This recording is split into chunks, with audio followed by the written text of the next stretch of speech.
A presente campaña semella dar a razón ao saber dos mariñeiros que din que nos anos vos pra Nécora escasea o polvo. Entre as causas máis probables da ausencia de cefalópodo nas augas galegas está a climatoloxía.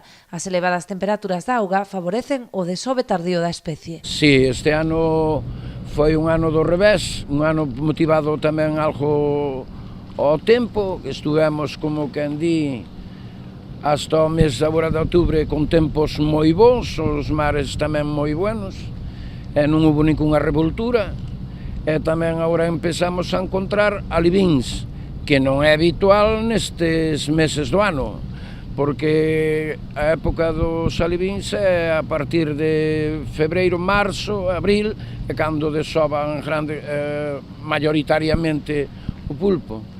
O pouco polvo que se descarga nas lonxas cotiza a alza, roldando os 15 euros, prezo moi por riba do que soe ser habitual para esta especie.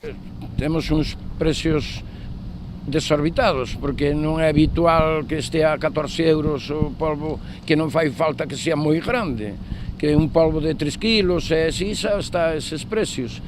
A escaseza de capturas fai que o polvo apenas teña presencia nas prazas de abastos da comarca. Iso si, o pouco que atopamos está a prezos non aptos para todos os petos. Carísimo. E ya estuvo máis caro, ahora ya bajou un poquito máis. Os pequeniños, máis os que lle falta unha perna ou dúas, que son os que pode chegar unha ama de casa, ainda así a todo está a 10 e 11 euros. Nada, pulpo, nada, eu vexo por aí nas feiras e todo por aí, pero eu creo que ese pulpo que non é de aquí, Así as cousas, son poucos os praceiros que se arriscan a leválo ao mercado, agás que sexa por encargo. Que va, eu traio por encarga. Eura 12, 13 euros xa non se trae para aquí, a non ser que sea unha encarga, que queiran sí ou sí, pero non.